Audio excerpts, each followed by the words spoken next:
In the summer of 1950, Bruno Pontecorvo was one of the most trusted nuclear physicists in the Western world, a British citizen with a professorship waiting for him, one of the young geniuses Enrico Fermi had trained in Rome. Then, over about 3 days, he flew his family from Rome to Stockholm to Helsinki, crossed the Soviet border, and vanished. For 5 years, nobody in the West knew if he was alive. When he resurfaced, he was a Soviet citizen with a new name, and he had already written down something no one would confirm for another 50 years. He had worked out that the most abundant particle in the universe has no fixed identity, that it changes what it is in flight with nothing touching it. But the world was too busy deciding whether he was a traitor to notice he was right. He died in 1993, 22 years before his idea won a Nobel Prize that went to other men. His ashes were split between 2 countries, because even in death, nobody could agree on what he was. That is where tonight goes.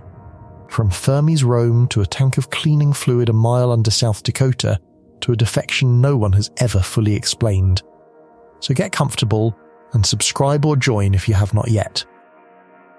The wider version of these rabbit holes, the space and physics and history that never fit inside a single video, lives on the Patreon. Stay to the end, because by the time we reach those 2 graves, the question will not be what Pontecorvo was, it will be what you are. Let's start where it started.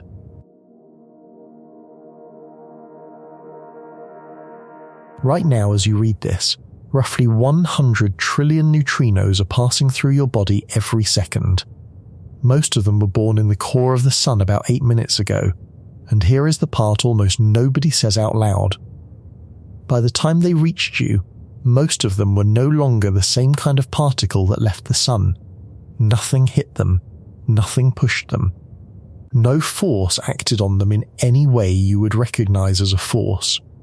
They crossed 93 million miles of nearly perfect emptiness, and somewhere on that crossing, they quietly stopped being what they were and became something else. The sun makes exactly one kind of neutrino. You are being flooded this second and every second by 3. That should not be possible. Should not be possible in the loose way people use those words about things that are merely surprising. I mean it in the strict sense. The theory that physicists built over the entire second half of the 20th century, the most precisely tested theory in the history of the human species, the theory that predicts the behavior of matter to 11 decimal places and has never once been caught in a clean error, that theory says the thing you are being flooded with cannot happen. A particle does not leave a source as one type and arrive as another type. It does not change what it is in flight, and for a particle to be able to do that, it has to have something the theory swore up and down it did not have. It has to weigh something. For most of the 20th century, the neutrino was the particle physicists were sure weighed nothing at all. That was not a small assumption tucked away in a footnote. It was load-bearing. It was written into the architecture. And it was wrong. And the way we found out it was wrong is one of the strangest and most quietly infuriating stories in modern science. Because the man who told us it was wrong told us decades early, and by the time he was proven right, he had been dead for years. And the reason almost nobody in the West heard his name is that he had committed a sin the physics community found much harder to forgive than being wrong. He had disappeared behind the Iron Curtain, and the West decided what he was, and what he was made his physics inconvenient to credit. His name was Bruno Pontecorvo. I have spent an unreasonable amount of time reading about him, and I want to tell you what I found. Because the more I read, the less this looked like a story about a particle, and the more it looked like a story about identity itself. About what it means for a thing to be a thing. Because the particle he is now finally, grudgingly, credited with understanding has a property that took me a long time to actually absorb, and once I absorbed it I could not stop thinking about it. The neutrino does not have a fixed identity, not in the way you have a fixed identity, or the way you think you do. It is never definitely any one type of thing while it is moving. It is a blur of possibilities travelling through space, and the specific identity it seems to have only gets decided at the instant something forces it to interact. And the man who first saw that this was true spent his own life being 3 different people in 3 different countries under 3 different flags, and the world could never quite decide what he was either. So here is the question I want to hold open for the next couple of hours, because it is a question that genuinely does not have a clean answer, not in the physics and maybe not anywhere. What is a neutrino, actually, if it refuses to stay any one thing? And if the most abundant piece of matter in the universe has no fixed identity? If identity at the very bottom of things turns out to be not a property something has, but an event that happens when the universe is forced to choose, then what does that make you? Let me back all the way up, because to understand how strange the answer is, you first have to understand that the neutrino was never supposed to exist at all. It was invented as an apology. It was, in the words of the man who proposed it, a terrible thing to do. The year was 1930, and physics had a bookkeeping problem it could not solve, and the bookkeeping problem was quietly threatening to bring down the whole building. The problem lived inside a kind of radioactivity called beta decay. When certain atomic nuclei decay, they spit out an electron. This was well understood by 1930, or at least it was thought to be.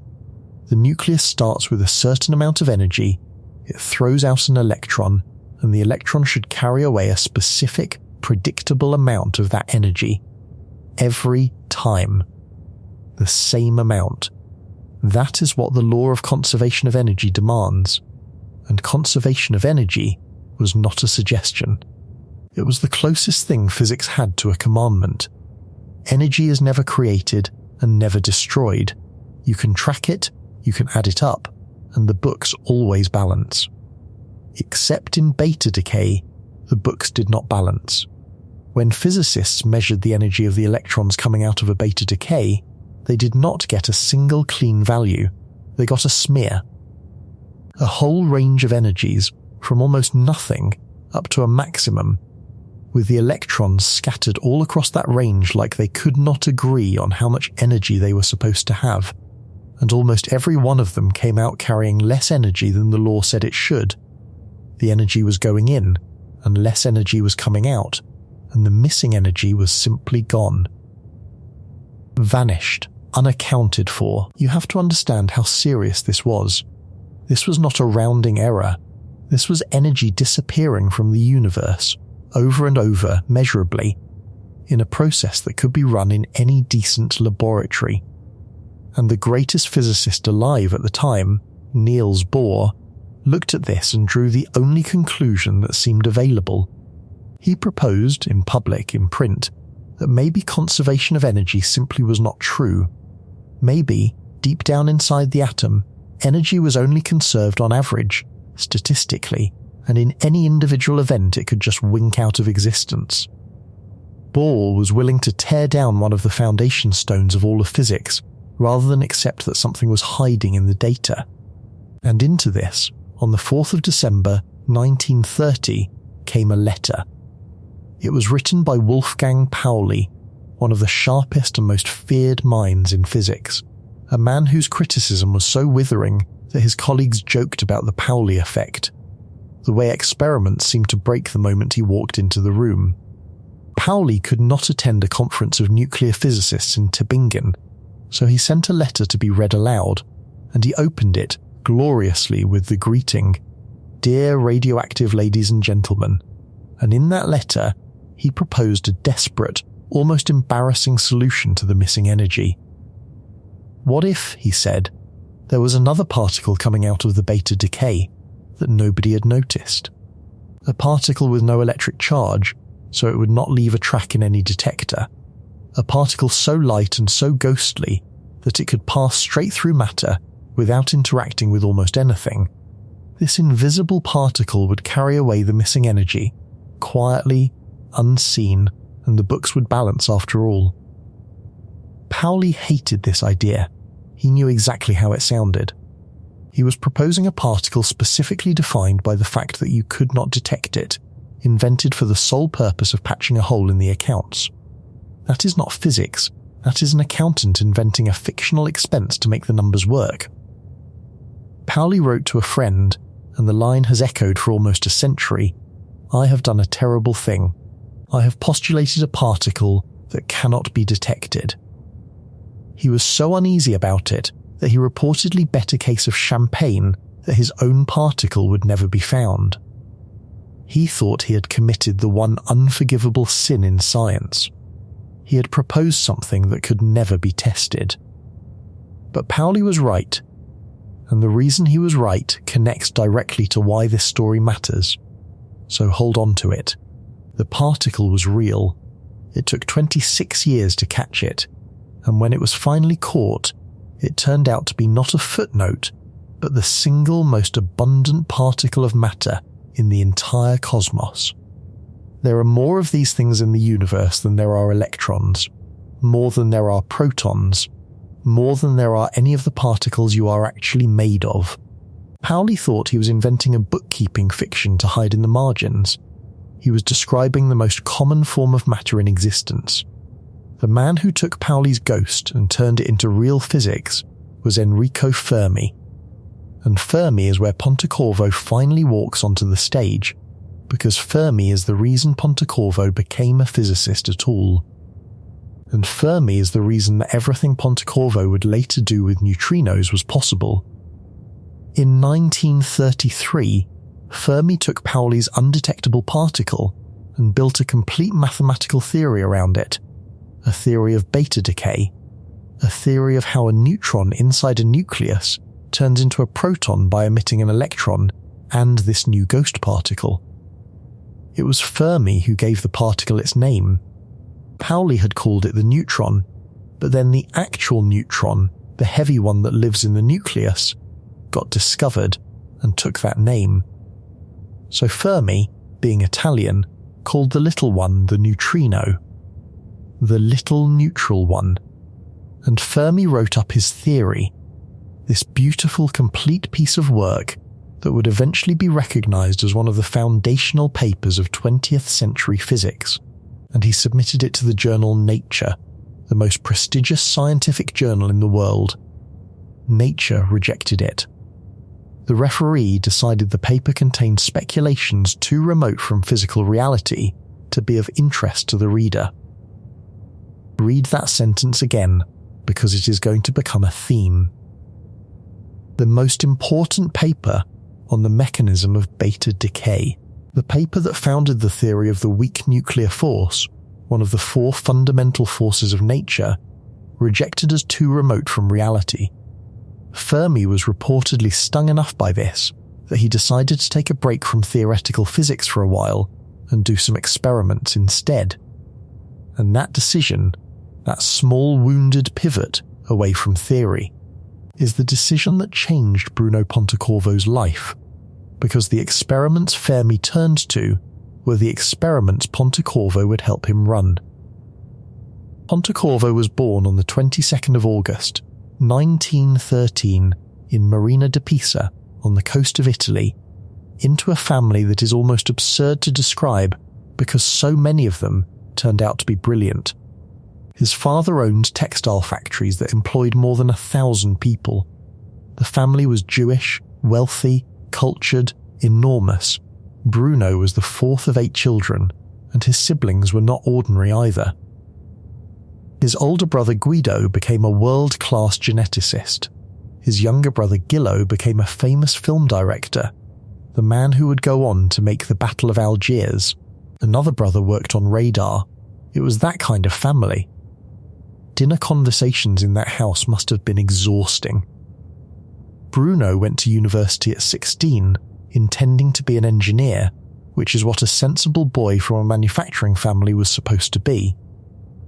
But he switched to physics, transferred to the University of Rome, and at 18 years old walked into Enrico Fermi's group, which was the most exciting place in the entire world to be a physicist. They called themselves the Via Panisperna boys, after the street where the Physics Institute sat, and they were doing work that would win Nobel Prizes and, less happily, help build the atomic bomb. Fermi they nicknamed the Pope, because he was never wrong. Pontecorvo was the youngest of them, and he was strikingly handsome, an athlete, a tennis player, a swimmer, the kind of young man who made an impression walking into a room. They nicknamed him the Puppy, Cucciolo.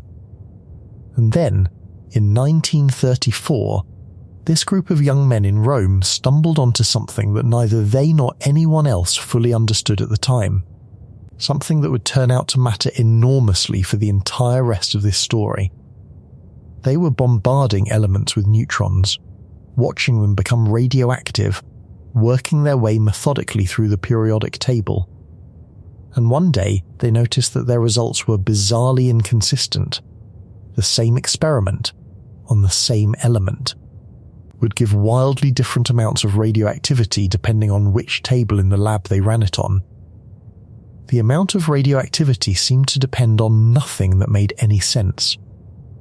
There was a wooden table that produced strong effects and a marble table in the same room that produced weak ones, and nobody could say why a table should matter. Fermi, in a leap of intuition that people who were there described as almost magical, guessed the answer. The neutrons were moving too fast. When a fast neutron hits a nucleus, it tends to bounce off. But if you could slow the neutron down first, it would spend more time near the nucleus and be far more likely to be captured. And the thing that slowed them down was hydrogen. The wooden table had more hydrogen in it than the marble one, so Fermi told them to put a block of paraffin wax, which is full of hydrogen, in front of the neutron source, and the radioactivity jumped by a factor of many times over. There is a story, possibly polished by retelling, that they went and tested this insight using the water in a goldfish fountain in the Institute's garden, dunking their samples in the pond to slow the neutrons down. Whether the fountain is literally true, the slow neutron discovery was real, it was fundamental, and it eventually won Fermi the Nobel Prize in 1938. I am telling you about slow neutrons not because it is charming background, though it is, but because it connects directly to what Pontecorvo did 12 years later. The whole trick of slow neutrons, the whole insight, is that whether a ghostly, weakly interacting particle gets captured by a nucleus is not a fixed fact. It is a probability, and that probability can be manipulated, and if you understand it deeply enough, you can use it to detect things you were told could not be detected. Pontecorvo learned that lesson at 21 years old, standing next to Fermi in Rome. He would use it to try to catch the one particle everyone agreed was uncatchable. But that was still years away, and in the meantime, the world was coming apart. In 1938, Mussolini passed the racial laws, and Pontecorvo, being Jewish, could not stay in Italy. The Via Panisperna boys scattered across the earth. Fermi, whose wife was Jewish, used his Nobel trip to Stockholm as an escape route and never returned to Italy, sailing on to America. Pontecorvo had already gone to Paris to work with Frederick and Ian Joliot-Curie, the daughter and son-in-law of Marie Curie, at the very frontier of nuclear research. And it was in Paris that two things happened that would define the rest of his life. He fell in love with a young Swedish woman named Marianne Nordblom, and, under the influence of his cousin Emilio Sereni, a committed anti-fascist, he became a communist. Quietly, privately, but completely. He did not advertise it. But it was real, and it never left him, and it would eventually cost him everything, including, in a sense, his place in the history of the science he helped create. That is the seed I want you to keep in the back of your mind, because everything that goes wrong in this story grows out of it. A brilliant young physicist, forced out of one country by hatred, quietly committing himself to an ideology that the country he was about to move toward would come to regard as an existential enemy. In 1936, it was just a young man's conviction. It was innocent. It would not stay innocent. Because the particle Pontecorvo was learning to think about, the one Pauli invented and Fermi named was still, as far as anyone knew, impossible to detect. 26 years, remember, Pauli had bet champagne it could never be found. The whole field agreed it was a mathematical necessity that would forever remain invisible, a ghost that balanced the books and then slipped away without leaving a mark. And that was the problem Pontecorvo was about to decide, almost casually, that he could solve. When the Germans took Paris in 1940, Pontecorvo fled again, this time by bicycle, part of a small group pedalling south out of the city as the occupation closed in. He got himself and his young family across the Atlantic and ended up, of all places, in Tulsa, Oklahoma, working for an oil prospecting company. And this is one of those details that sounds like a novelist trying too hard, but it is true, and it matters. The man who would one day figure out how to see into the fusion core of the sun learned his trade, in his early exile, mapping the insides of the earth for oil companies. The method he invented in Tulsa was called neutron well logging. You lower a neutron source down a borehole, the neutrons scatter off the rock, and by measuring how they come back, you can tell whether you are looking at shale or limestone or sandstone, whether there is oil down there or just water or nothing at all. It works because different materials slow and absorb neutrons differently. The exact same physics Pontecorvo had learned dunking samples in a fountain in Rome. It was clever, it was original, and it is still used today. But think about what it taught him. It taught him that you could take an invisible, weakly interacting particle, send it into a place you could never see directly, the deep interior of solid matter, and read out what was hiding there from the faint traces of the particles that came back. He was learning, on an oil company's dime, how to use ghostly particles as messengers from the unreachable interiors of things. He would not forget it. In 1943, he moved north to join the Anglo-Canadian nuclear project, working at a lab in Montreal and then at Chalk River in Ontario, on nuclear reactors. He was not invited to the American Manhattan Project, and it is worth being blunt about why. His communist sympathies were known enough to make him a security concern, so while his old teacher Fermi was in the New Mexico desert building the bomb, Pontecorvo was in Canada, kept at arm's length from the most secret project on Earth. Trusted enough to work on reactors, but not trusted enough to be let all the way inside. That distinction, trusted but watched, would follow him for the rest of his life.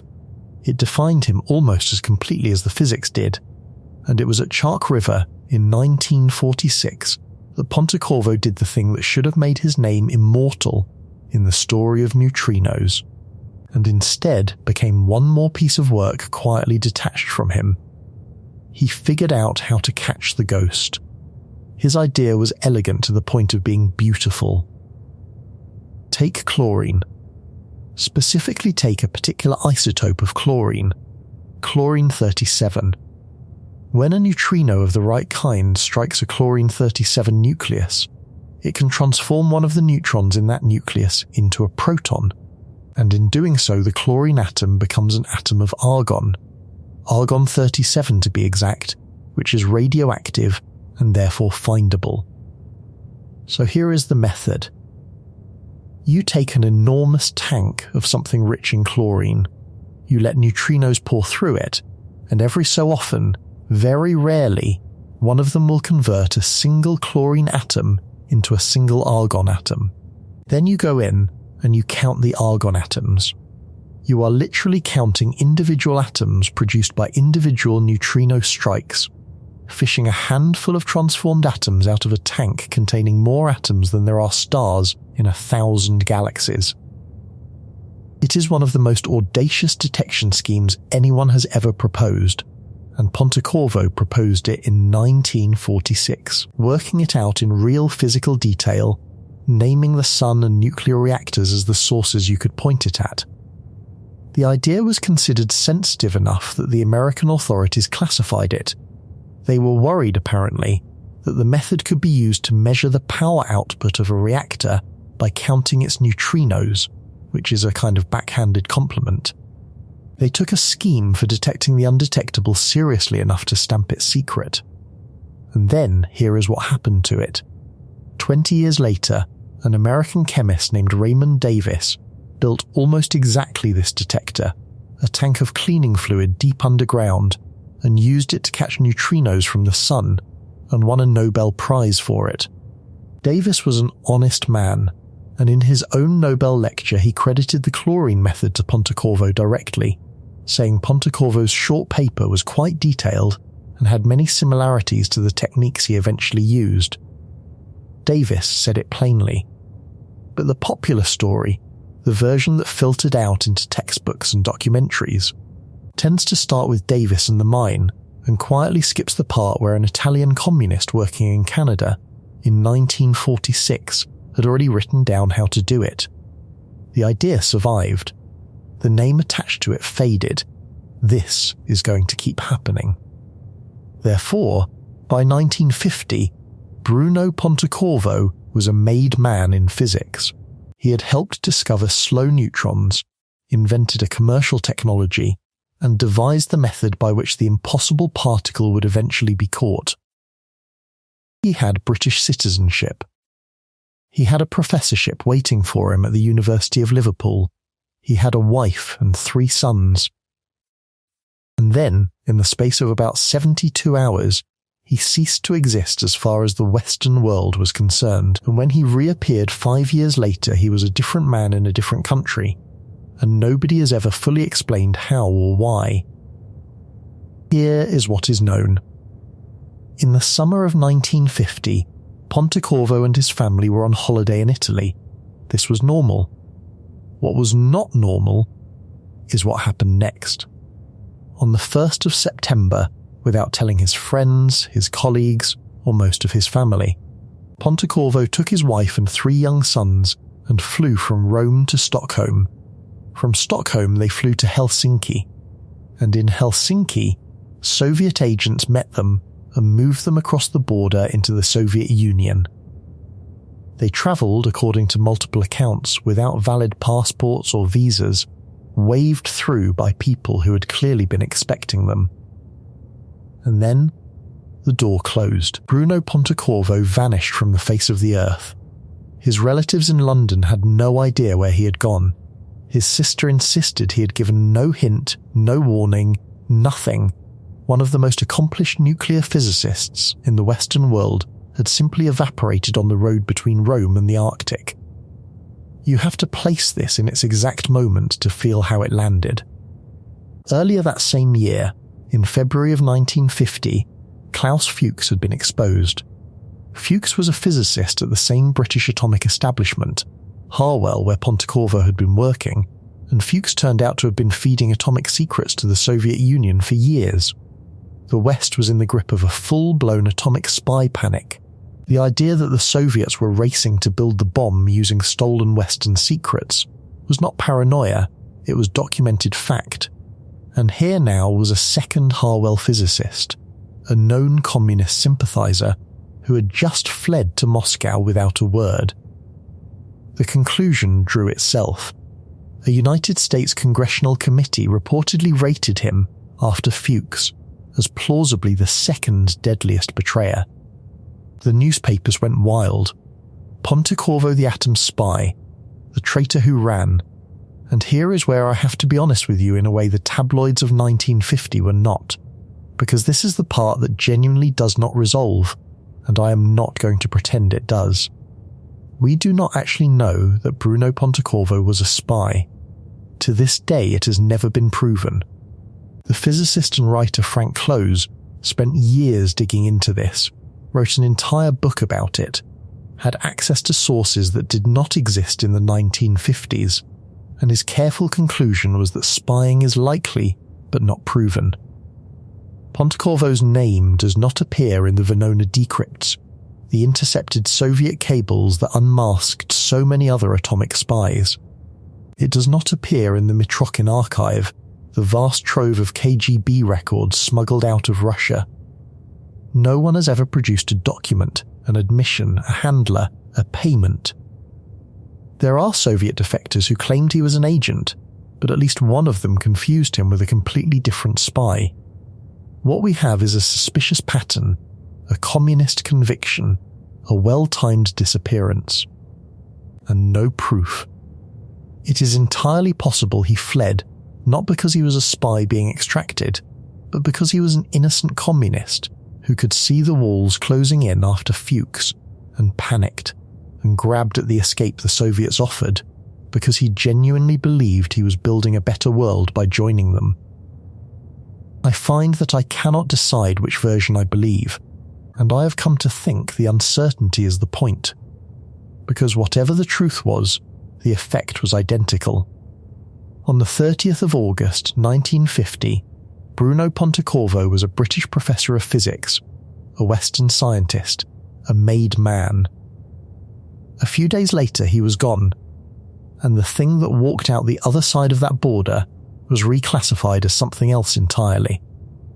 A Soviet asset, a traitor, a non-person in the West whose work you no longer needed to cite.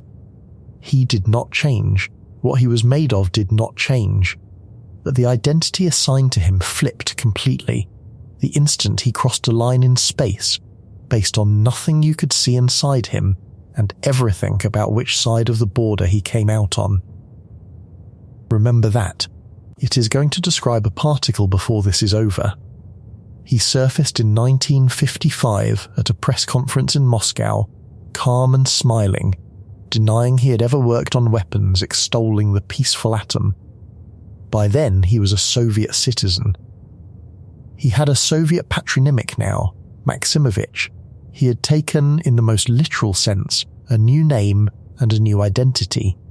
And he had been installed at a place called Dubna, the Joint Institute for Nuclear Research, a Soviet science city north of Moscow, where he would spend the rest of his life.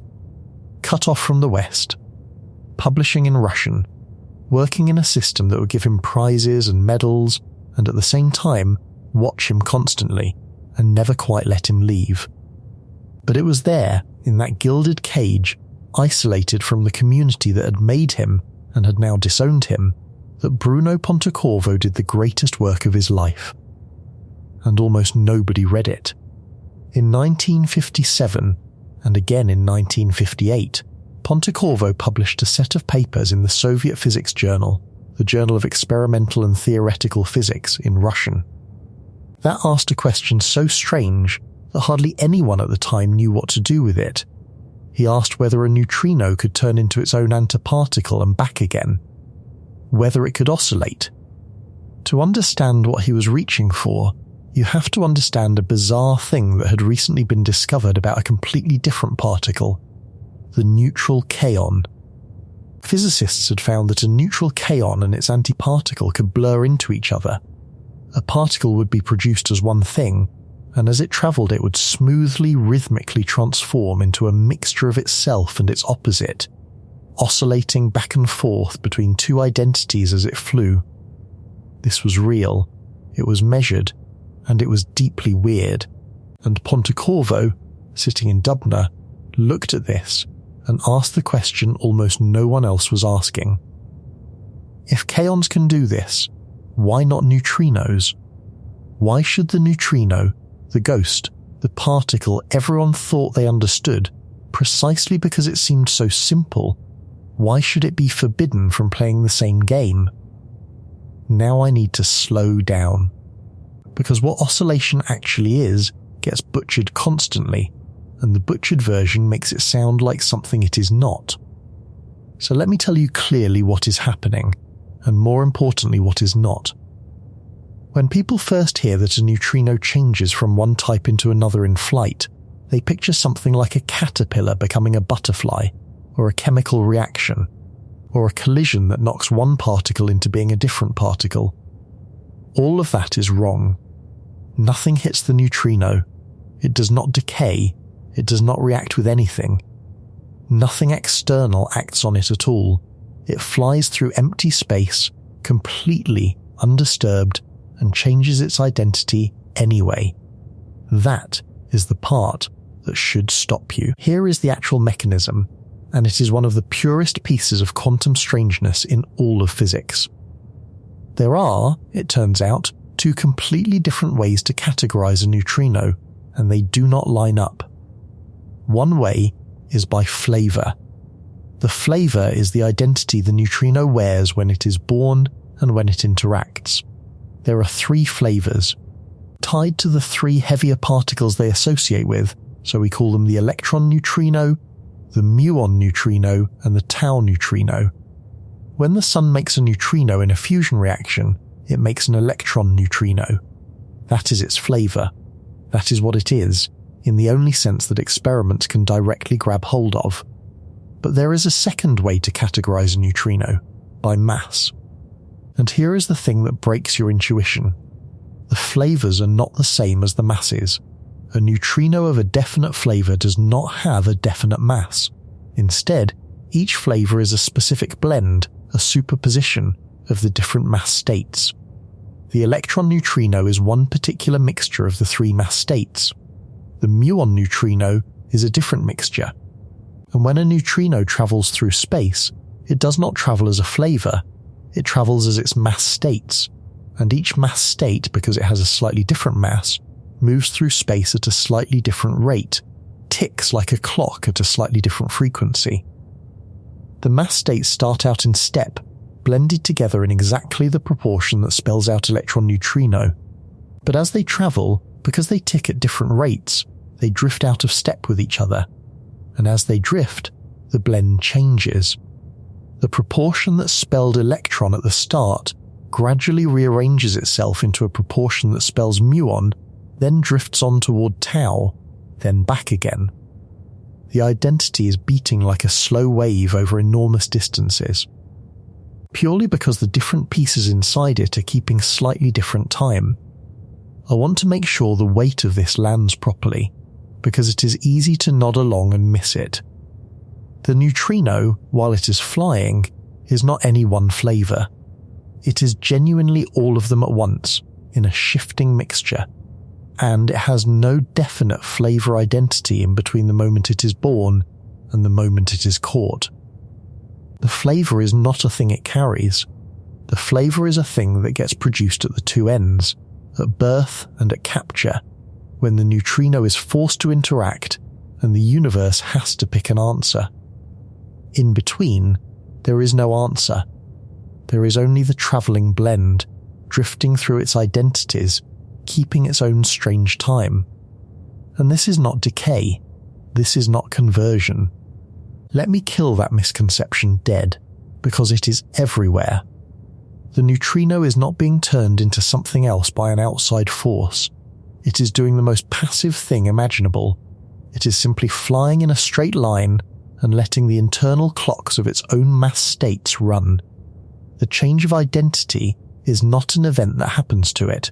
It is what the neutrino is, unfolding over distance. The identity was never fixed to begin with. We just could not see that until the drift had time to show. But, and this is the therefore that makes the whole thing detonate, for any of this to happen at all, for the mass states to tick at different rates, they have to have different masses, and for them to have different masses, they have to have mass. Non-zero mass. All of them, or at least most of them. And that single requirement is the thing the entire standard model of particle physics had assumed was false.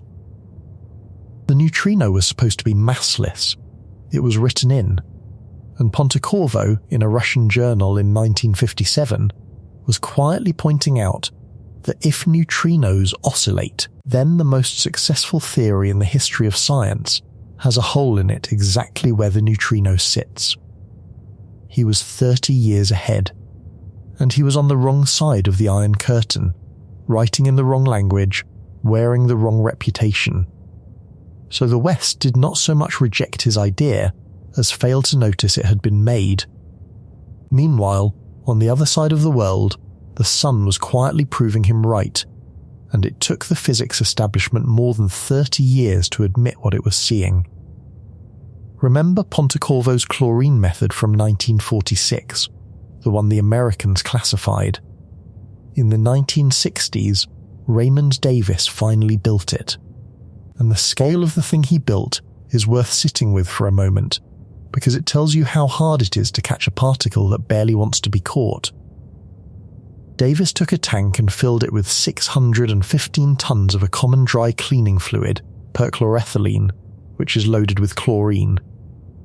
Then he put the whole tank nearly a mile underground, 4,850 feet down, in the Homestake gold mine in South Dakota. He buried it that deep for a reason. He needed a mile of solid rock overhead to filter out everything else, all the ordinary radiation and cosmic ray debris that would swamp his signal at the surface. Neutrinos, of course, sail through a mile of rock as if it were not there. That is the whole point of them. So a mile down, in the dark, in a chamber next to the gold miners, sat a tank of cleaning fluid the size of an Olympic swimming pool, waiting for the sun to speak to it. And what it was waiting for was almost nothing. Out of the roughly 10 to the 30 chlorine atoms in that tank, a number so large that if you tried to count them one per second, you would need trillions of times the age of the universe. The sun's neutrinos would convert, on average, less than 1 atom per day into argon. Davis had to let the tank sit for months, then flush it and chemically extract the handful of argon atoms that had been created, sometimes fewer than 50 atoms pulled out of that entire ocean of fluid, and count them by their radioactive decay one at a time. It is genuinely one of the most delicate measurements ever attempted. He was fishing individual atoms out of a swimming pool a mile underground to take the temperature of the centre of the sun. And when he counted, the number was wrong. Not a little wrong. The sun was producing only about 1/3 of the neutrinos it was supposed to. 2/3 of them were missing. This was the solar neutrino problem, and I want you to feel how the field responded to it, because the response is the scandal at the centre of this whole story. When Davis found 2/3 of the expected neutrinos missing, the physics community did not leap to the conclusion that the neutrinos were changing on the way. The obvious answer, the answer Pontecorvo had already published, was sitting right there. Instead, for decade after decade, the establishment blamed almost everything else. They blamed Davis. Maybe the old chemist was doing the experiment wrong, losing argon atoms, miscounting, running a flawed extraction. They blamed the theory of the sun. There was a physicist named John Bacol who had calculated how many neutrinos the sun should produce. And for years the assumption was that Bacol's solar model must simply be off, that we did not understand the sun's core as well as we thought. For 30 years the two of them, Davis and Bacol, sat under a cloud of suspicion. The experimentalist assumed to be sloppy, and the theorist assumed to be wrong, when in fact both of them were right, and the neutrinos really were vanishing. I want you to hold on to those two names, Davis and Bacol, because their partnership is one of the quiet tragedies threaded through this, and it is a tragedy of exactly the same shape as Pontecorvo's, just playing out on the other side of the world. Raymond Davis was the experimentalist, the patient chemist with his tank of cleaning fluid. John Bacol was the theorist, a young astrophysicist at the Institute for Advanced Study in Princeton, the same institute where Einstein had worked, and it was Bacol who did the enormous, painstaking calculation of how many neutrinos the sun ought to be producing. Bacol built the model of the solar core, worked out the fusion reactions, computed the flux, and told Davis what to expect. And when Davis found only 1/3 of it, the two of them were bound together for the next 30 years, because their numbers disagreed, and the entire field assumed the disagreement meant one of them had made a mistake. So for 3 decades these two men worked under a shadow that never lifted. If Bachol's model of the sun was right, then Davis must be losing neutrinos somewhere in his tank, botching the chemistry, and Davis was the one who looked incompetent. If Davis's measurement was right, then Bacol did not understand the sun as well as he claimed, and Bacol was the one who looked wrong.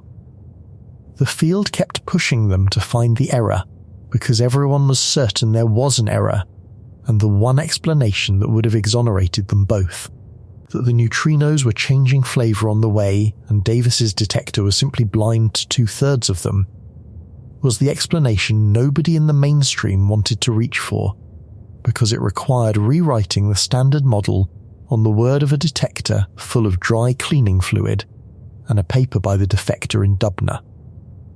And so, Davis and Bacol defended each other and refined their work and waited.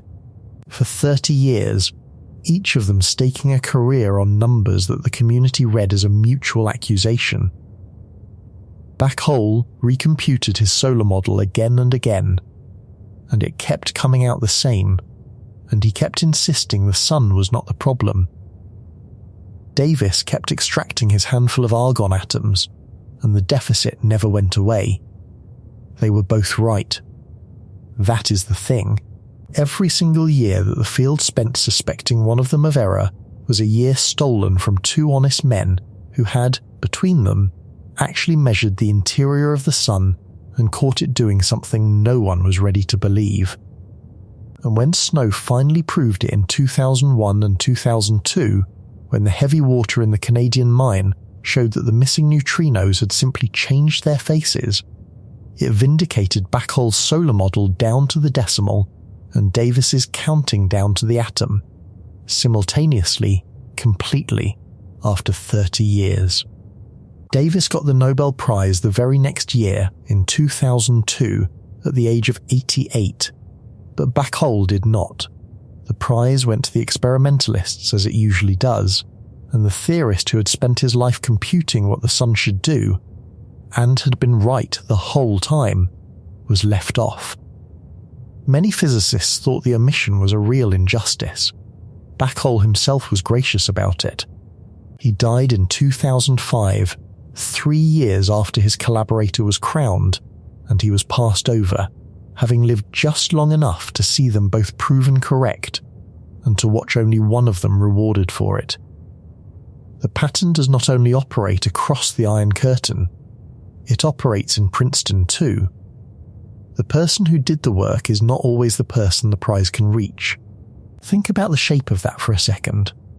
Faced with a result that had a clean, published explanation, the field preferred to believe that a careful chemist could not count, and that we did not understand our own star, rather than accept that the neutrino was doing something the standard model forbade. They would rather the sun be wrong than the neutrino be strange. And I do not think that was stupidity. These were brilliant people. I think it was something more human and more damning than stupidity. The alternative explanation required tearing a hole in the most beautiful theory anyone had ever built, and it had been proposed by a man the West had written off, in a journal the West did not read, in a language the West did not speak. Wearing a reputation the West found distasteful, it was easier to doubt the sun. Because Pontecorvo had not stopped. In 1969, working with a younger Soviet colleague named Vladimir Gribov, he published a paper that said it in plain language. The reason the solar neutrinos are going missing, Gribov and Pontecorvo wrote, is that they are oscillating on the way from the sun to the Earth. The electron neutrinos the sun produces are, over that 93 million mile journey, drifting into muon neutrinos, and Davis's chlorine detector could only see electron neutrinos. So of course 2/3 were missing. They had not been destroyed. They had changed their identity in transit, into a form Davis's tank was blind to. The neutrinos were all still there. They had just stopped being the kind of thing he could catch. That was the answer. It was published in 1969 in a real journal, Physics Letters, this time in English, and it was largely set aside for the better part of 30 years. while the field went on quietly suspecting an honest man of botching his life's work. I said earlier I would keep asking what a neutrino actually is, and here is where the question starts to get its teeth. Because notice what Gribov and Pontecorvo were really claiming. They were not saying the sun makes fewer neutrinos than we thought. They were saying the neutrinos are real. All of them, the full number, present and accounted for, and the reason we cannot find 2/3 of them is that they are wearing a disguise we did not know how to see through. The missing neutrinos were never missing. They were standing right in front of us, in a form we had no name for and no detector for. And that means the deficit Davis measured was not a fact about the sun at all. It was a fact about identity. It was a measurement, in the end, of how much a particle can stop being itself over a fixed distance without ever being touched. And if you let that thought run, it goes somewhere uncomfortable. Which is where I think this whole story has been heading from the first sentence. If a particle's identity is not a fixed property it carries, but a disguise that shifts as it moves, if what a thing is depends on where you catch it, and not on what it was when it started, then the question of what the thing really is, underneath, in itself, may not have an answer at all. There may be no fact of the matter about what flavour a travelling neutrino is, not because we cannot measure it, but because there is nothing there to measure until we force it. Hold that. It is going to come back, and it is going to be about more than neutrinos.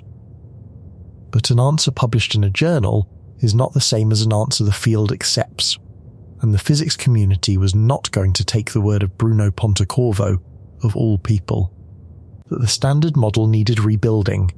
They were going to need to see it.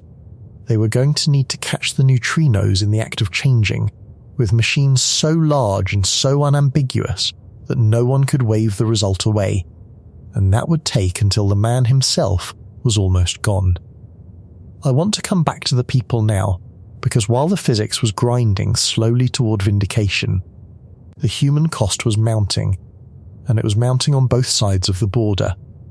Raymond Davis spent 30 years being quietly doubted, running his tank, extracting his atoms, insisting the numbers were real while much of the field assumed he was fooling himself. He was patient in a way that borders on heroic. He just kept counting. And on the other side of the world, in Dubna, Pontecorvo was paying a different price for a different reason. The gilded cage was real. The Soviet Union gave him everything a scientist could want on paper. The Stalin Prize, election to the Academy of Sciences, the Lenin Prize, Orders of Lenin. He was a celebrated man, and he was watched constantly, tailed by the security services for years, unable to travel freely to the West, unable even to correspond openly with his own family. He did not set foot in Italy again until 1978, 28 years after he had vanished across the Finnish border. 28 years. And the person who suffered most visibly was not Bruno but his wife, Marianne, the Swedish woman he had met in Paris. She was prone to depression, and the isolation of Soviet life, cut off from her language and her world, broke something in her. She spent long stretches in psychiatric hospitals. The move that Bruno had made, whatever his reasons, had carried her into a place that slowly dismantled her, and he had to watch it happen and go on doing physics. And here is the irony that I genuinely cannot get out of my head, the kind of parallel that makes you wonder whether the universe has a sense of composition. Bruno Pontecorvo, the man who proved that a particle's identity is not fixed, that what a thing is depends on the flag it happens to be caught under, spent his own life as living proof of the same principle.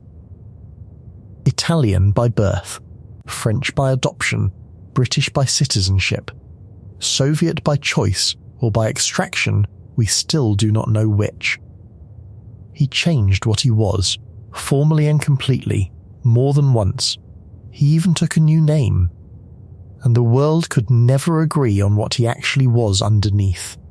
Hero or traitor, genius or spy, victim or villain, because there may not have been a fixed answer to catch. Like his own neutrinos, what Bruno Pontecorvo was seemed to depend entirely on which side of the border you measured him from. The strange thing is that while Pontecorvo's oscillation idea sat unread, the neutrino itself kept being confirmed, piece by piece, in ways that should have made people take him more seriously, and somehow did not. Start with the ghost being caught at all. Pauli had bet champagne that his particle would never be found. In 1956, two American physicists, Frederick Raines and Clyde Cowan, collected. They set up a detector next to a nuclear reactor at Savannah River in South Carolina, because a reactor is a fire hose of antineutrinos, pouring out something like 10 to the 13 of them through every square centimetre every second. They called it Project Poltergeist, which tells you exactly how they thought of what they were chasing. A ghost. And they caught it. They detected the faint, specific signature of antineutrinos striking protons in their tank, the delayed double flash that could not be faked by anything else.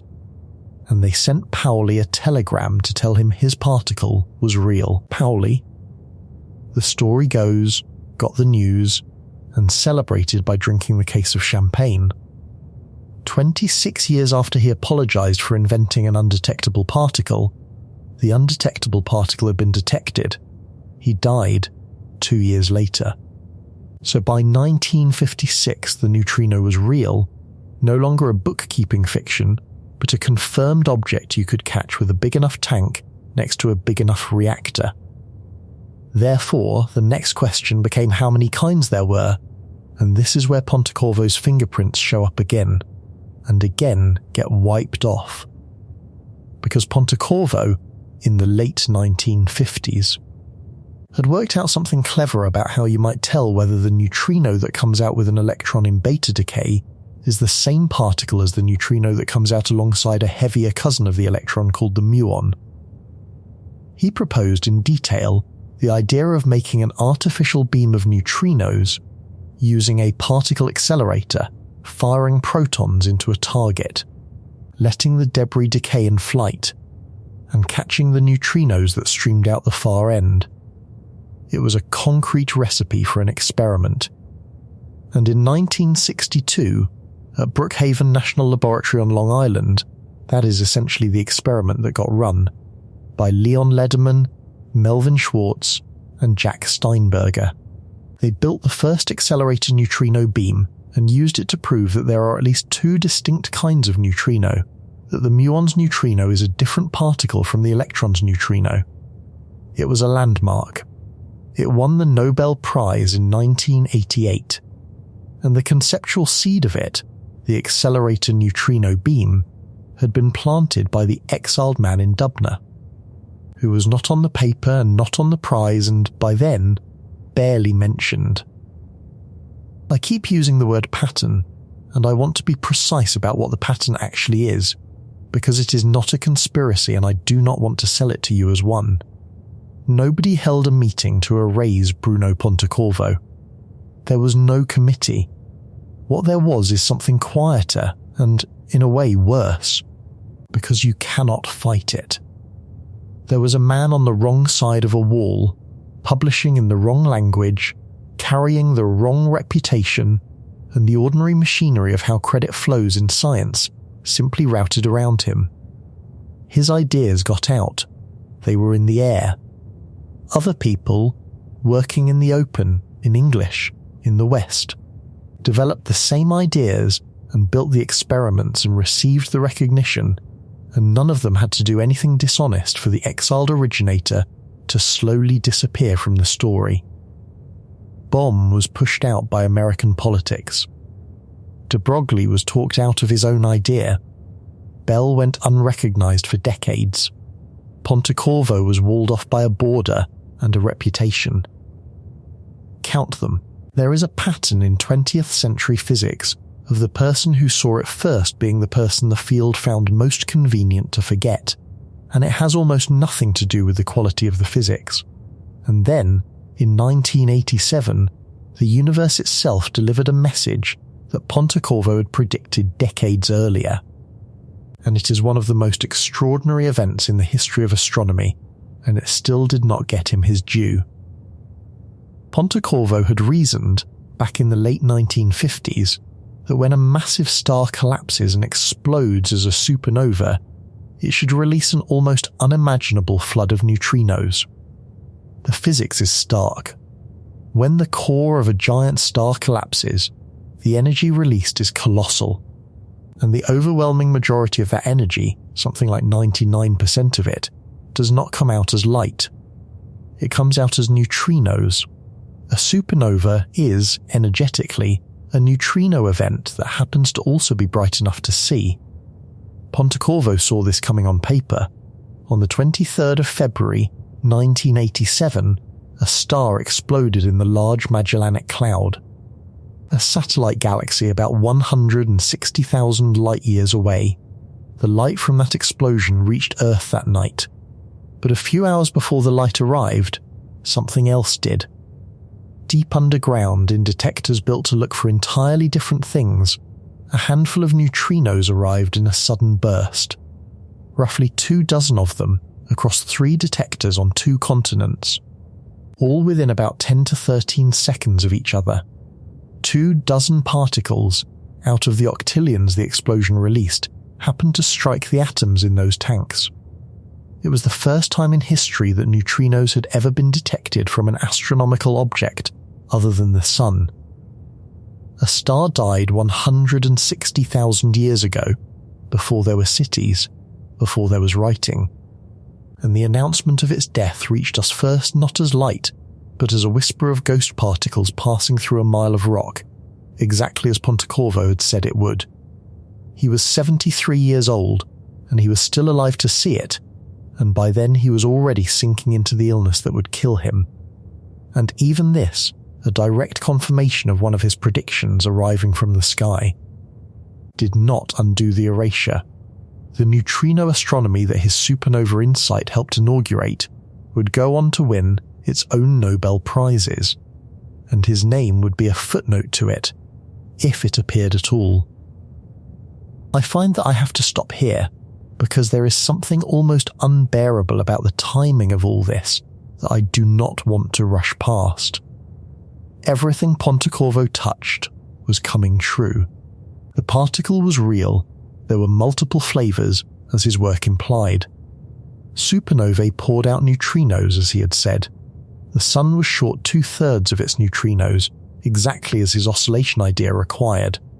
Every piece of the puzzle was falling into place around him, and each piece was another quiet vindication, and yet, the one thing he could not get. The one thing that stayed just out of reach was for the world to catch a neutrino actually in the act of changing its identity, cleanly, undeniably, with a machine no one could argue with. That was the proof that would rewrite the standard model. That was the proof with his name on it. And it was going to arrive just slightly too late for him to see it. By the late 1980s, 2 things were happening to Bruno Pontecorvo at once. His body was failing, and his faith was collapsing, and it is hard to say which was more painful to watch. The illness was Parkinson's disease, and it took him the way it takes people, slowly stealing the fine control of a body that had once belonged to an athlete, the tennis player, the swimmer, the young man they had called the puppy in Rome. But the collapse of his faith may have been the harder thing, because it went to the core of the decision that had defined his entire adult life. He had given up the West, given up his career among the people who had made him, carried his wife into an isolation that destroyed her mind, and he had done it in the name of a belief. Communism, a better world. And in his final years, as the Soviet Union itself came apart around him, he let himself see what he had refused to see for 40 years. The disillusionment had been building for a long time. He had supported the Soviet invasion of Hungary in 1956, defending it, telling himself it was necessary. But when the Soviets crushed the Prague Spring in 1968, rolling tanks into Czechoslovakia to snuff out a gentler kind of socialism, something in him started to crack. And by the end, as the whole system he had bet his life on dissolved into failure and lies, he said it plainly to a journalist, in words that are almost too raw to read. The simple explanation, he said, is this: I was a cretin. He described the communism he had believed in as something like a religion, a revealed religion, with its myths and its rites, and he said it had been the absolute absence of logic. This from a man whose entire genius was logic. He had followed the clearest reasoning in physics further and faster than almost anyone alive, and he had let himself be captured in the rest of his life by exactly the thing he would never have tolerated in a physics paper, an unfalsifiable faith. He could see it at the end. He said it out loud. I was a cretin. I do not tell you that to mock him. I tell you because I think it is one of the most honest things a brilliant person has ever said about their own life, and because it completes the terrible symmetry of the man.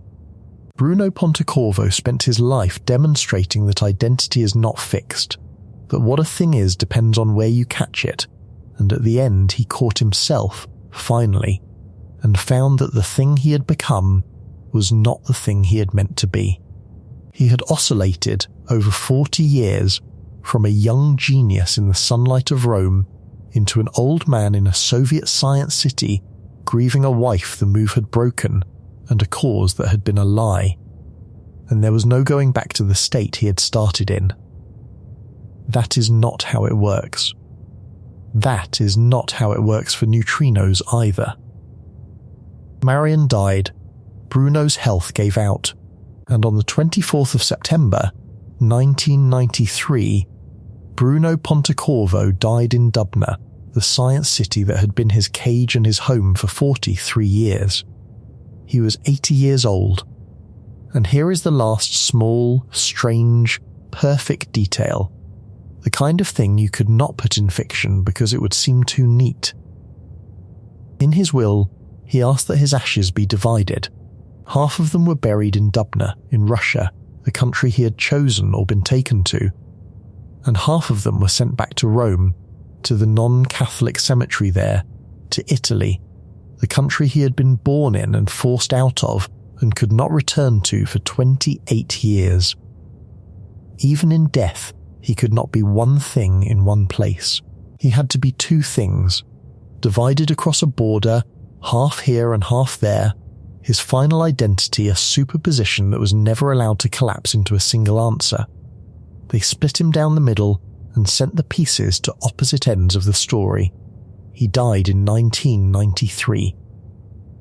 And now I have to tell you what happened next. Because what happened next is that the world spent the following decade proving, with total finality, that the man they had just buried had been right all along. The vindication he had waited 40 years for arrived almost the moment he was gone. 5 years after they lowered his ashes into 2 graves, the machine that would catch the neutrino in the act switched on, and it was enormous. And it was undeniable, and it was too late. The machine was called Super-Kamiokande, and it sat, like Davis's tank, deep under a mountain, this time in a zinc mine in the Japanese Alps, about 1,000 meters down. But where Davis had 600 tons of cleaning fluid, Super-Kamiokande held 50,000 tons of ultra-pure water. An underground cathedral of water so clean you could see farther through it than through air, and lining the walls of that cavern were about 11,000 photomultiplier tubes, golden glass eyes the size of beach balls, staring inward at the water, waiting for the faint flashes of light that a neutrino makes on the rare occasion it strikes something. 11,000 eyes in the dark, 1,000 meters underground, watching the water for ghosts. And what Super-Kamiokande was watching, in the mid-1990s, was not primarily the sun. It was watching neutrinos made in the atmosphere. When cosmic rays from space slam into the top of Earth's atmosphere, they create showers of particles, and those showers produce neutrinos, muon neutrinos and electron neutrinos, in a ratio that the physics predicts very cleanly. These atmospheric neutrinos rain down from every direction. Some are made in the sky directly overhead and travel just a few kilometers down to the detector, but others are made in the atmosphere on the far side of the planet, and those neutrinos travel down through the entire Earth. 13,000 kilometers of rock and iron and molten core to reach the detector from below. Neutrinos, remember, do not care about the Earth. They pass through it. So Super-Kamiokande could see neutrinos coming from above, having travelled a few kilometers, and neutrinos coming from below, having travelled the whole diameter of the planet, and it could compare them. And they did not match. That is the whole thing, right there, and it is the discovery. The muon neutrinos coming from below, the ones that had travelled thousands of kilometers up through the Earth, were disappearing. There were far fewer of them than there should have been, compared to the ones coming from directly overhead that had only travelled a short distance. The longer the neutrinos had travelled, the more of them had gone missing, and there is only one clean explanation for a particle that goes missing in proportion to how far it has travelled. It was not being absorbed by the Earth. It was oscillating. The muon neutrinos were changing flavour over the length of their journey. Exactly. Precisely. Quantitatively. The way Pontecorvo's oscillation would demand. The farther they flew, the more of them had drifted into a flavour the detector could not easily see. Distance was turning them into something else, and Super-Kamiokande could watch it happen as a function of angle across the sky. In June of 1998, at a conference in Takayama, Japan, a physicist named Takaaki Kajita stood up and presented this result to the assembled neutrino community. And by the accounts of people who were in the room when the implication sank in, the room went quiet, and then it broke into applause, because everyone present understood at once what they were being shown. They were being told that the neutrino has mass. Not directly, nobody had weighed one, but the oscillation was undeniable, and oscillation is impossible unless neutrinos have mass, and so the mass followed as surely as night follows the reasoning. The standard model, the theory that had assumed the neutrino was massless for 40 years, had just been shown to be incomplete, live, in front of the field, by a mountain full of water in Japan. It was the first crack, the first confirmed piece of physics that the standard model could not contain, and it is still, decades later, one of the only such cracks we have. Think about where that leaves you. The most successful scientific theory ever constructed, the one verified to 11 decimal places, was broken by the particle everyone had dismissed as the boring one, the ghost, the footnote, the thing Pauli apologized for inventing. The neutrino was not the simple particle, it was the one hiding the biggest secret in the building, and the man who had told everyone this was coming had been dead for 5 years, buried in 2 graves in 2 countries, and his name was not on the announcement. But, and here is where the story refuses to let you rest even in the middle of its own triumph. Super-Kamiokande had not actually proven the whole thing. It had proven that muon neutrinos disappear over distance. It had shown the vanishing. What it had not directly shown was where they went. When a muon neutrino goes missing, oscillation says it has turned into another flavour, a tau neutrino, most likely. But Super-Kamiokande could not easily catch the tau neutrinos and hold them up and say, "Here, look, here are the ones that used to be muon neutrinos, we found them wearing their new faces." It saw the disappearance. It did not see the arrival. And a skeptic, and physics is full of skeptics, and thank goodness for that, could still ask whether the neutrinos were truly changing identity or just somehow being lost in a way that mimicked it. To close the case completely, someone had to catch a beam of neutrinos of one flavour watch some of them go missing, and then prove that the missing ones had reappeared as a different flavour, that the total number was conserved and only the identities had shifted. Someone had to show that nothing was lost, that everything was still there, and only the disguise had changed. That proof came from a mine in Canada, and it is to me the single most beautiful experiment in this entire story, because it did not just confirm oscillation. It answered, as directly as physics has ever answered it, the question I have been holding open since the beginning. What is a neutrino really, when it seems to be missing? Where does the identity go? The experiment was the Sudbury Neutrino Observatory, SNO, and it was built more than 2,000 metres underground, 6,800 feet down, in an active nickel mine near Sudbury, Ontario. To get to it, physicists rode the miner's cage down into the earth every day and then walked more than a kilometre through the tunnels to a chamber that had been scrubbed to cleanroom standards, in the middle of a working mine. And the heart of the detector was the thing that made it special. Instead of ordinary water, SNO used 1,000 tons of heavy water. Heavy water is water in which the hydrogen has been replaced by deuterium, hydrogen with an extra neutron. This particular 1,000 tons of heavy water was worth hundreds of millions of dollars, and it was loaned to the experiment from Canada's national reserves, which existed because heavy water is used in certain nuclear reactors. They borrowed a national strategic resource and hung it in a cavern 2 kilometres underground to catch neutrinos from the sun.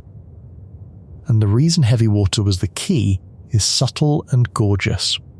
The deuterium in heavy water lets neutrinos interact in more than one way. Through one kind of reaction, SNO could detect only electron neutrinos, the same flavour Davis's chlorine tank had been counting, the flavour the sun produces. But through another kind of reaction involving the deuterium nucleus, SNO could detect neutrinos of all 3 flavours equally: electron, muon, and tau, without caring which was which. So SNO could do the one thing no previous solar neutrino experiment had ever done. It could count the electron neutrinos separately, and it could count the total of all flavours together in the same detector at the same time. It could measure both how many electron neutrinos arrived from the sun and how many neutrinos of any kind arrived from the sun. And by comparing those two numbers, it could answer the 30-year-old question directly. Were the missing electron neutrinos truly gone, or had they just become something else? In 2001 and 2002, SNO gave the answer, and the answer was total. When they counted only the electron neutrinos, they found the same old deficit Davis had found. About 1/3 of the expected number, 2/3 missing, just as they had been missing for 30 years. But when they counted the total, all 3 flavours together, the number came out exactly, cleanly, right on target with what the theory of the sun predicted the sun should produce. The full flux was there. Every neutrino the sun was supposed to be making was arriving at Earth. Not one was lost. The electron neutrinos that had gone missing had not been destroyed and had not failed to be produced. They had changed flavour on the way, turned into muon and tau neutrinos, and SNO caught them wearing their new identities and counted them and found that the books balanced perfectly. The sun was conserved, only the disguise had changed. Let me say exactly what that means, because it is the answer to the question this entire story has been circling. The solar neutrino problem was never a problem with the sun. The sun was fine. Backhole's model was right the whole time. Davis's counting was right the whole time. Both of the men who had spent 30 years under suspicion had been correct. And the thing everyone had been reluctant to blame, the neutrino, the ghost, the boring particle, had been the guilty party all along, quietly changing what it was over 93 million miles of empty space, exactly as an exiled man in a Soviet science city had written down in 1969. Snow measured the electron-neutrino arrival at about a third of the total, and it measured the total flux at the full predicted value, better than 5 standard deviations away from the possibility that nothing was changing. Statistically, that is not a hint, that is a fact. The neutrinos change flavour. It is real. It is confirmed. It has been confirmed independently since, by a Japanese experiment called CAMLAND that watched antineutrinos from distant nuclear reactors and saw them oscillate and come back, tracing out the actual wave of disappearance and reappearance as a function of distance, the smoking gun, the oscillation drawn directly as a curve. There is no remaining doubt. A neutrino leaves its source as one thing and arrives as another, and nothing touches it in between, and the only way that is possible is if the particle has mass, and therefore the standard model, as originally written, is wrong about the most abundant piece of matter in the universe. And I want to correct one more thing here, because it is the misconception that even careful people fall into, and getting it right is the difference between understanding this and just repeating it. When you hear that a neutrino oscillates, do not picture it wobbling, or vibrating, or physically spinning from one type into another like a coin tumbling through the air. There is no motion of that kind. Nothing about the neutrino is rotating between identities. Oscillation is a wave effect, an interference between the mass components travelling together, and the closest honest picture is sound, not spinning. If you strike 2 tuning forks that are very slightly out of tune with each other, you hear a slow throb, a beat, as the 2 tones drift in and out of step, loud then soft then loud again. That throb is not a thing either fork is doing. It is a pattern that exists only in the combination of the 2. The neutrino's flavour is that throb. It is the beat pattern of the mass states drifting against each other, and it lives in the combination, not in any single piece. And that picture carries a requirement that is easy to miss and impossible to overstate. For the beat to happen, the mass states have to stay coherent. They have to keep a precise phase relationship with each other across the entire journey, the way the 2 tuning forks have to keep sounding together for you to hear the throb. The instant anything disturbs the neutrino, anything at all that counts as the environment noticing it, the coherence is destroyed, the beat collapses, and the neutrino is locked into one flavour. This is the reason you do not oscillate. It is the reason the chair does not oscillate. Large warm things are constantly being touched by their surroundings, measured 1 trillion times a second by every photon and molecule that bumps them. And that endless measurement pins them into definite states and holds them there. The neutrino is the one thing that escapes this, and it escapes it for exactly the reason that made it seem boring in the first place. It barely interacts with anything, nothing touches it, nothing measures it. So its superposition, its refusal to be any one thing, survives intact across the whole diameter of the Earth, across the 93 million miles from the Sun, across 160,000 light years from a dying star. The very ghostliness that made the neutrino undetectable for 26 years is the same property that lets it hold no fixed identity across the galaxy. Its emptiness and its strangeness are not 2 facts about it. They are one fact, seen from 2 sides. And here is the thought I have not been able to put down. The one I promised would come back and be about more than neutrinos, and I need you to follow it carefully because it is the actual bottom of this. We say the neutrinos change flavour, but that language smuggles in an assumption, and the assumption is false. It makes it sound as if there was at every moment some fact about what flavour the neutrino really was, and that fact simply changed over time, the way your car changes location as you drive. That is not what the physics says. The physics says that while the neutrino is travelling, it does not have a flavour. There is no hidden fact, no secret answer inside it, no true identity it is carrying, but concealing. The flavour is not a property the neutrino possesses on the journey. It is a result that gets produced at the ends, at the source, and at the detector, at the two moments when the particle is forced to interact and the universe has to return some definite answer to a definite question. In between those moments, the neutrino is the travelling superposition and nothing more. Asking what flavour it really is in flight is not a hard question. It is a question with no answer, because there is nothing there for the answer to be about. The identity does not exist between measurements. It is created by them. Sit with the size of that, because it is the third time in this story that the same shape has appeared, and by now you should feel it coming with a kind of dread. Pontecorvo, the man, had no single fixed identity that the world could catch, only the answer you got depending on which border you measured him from.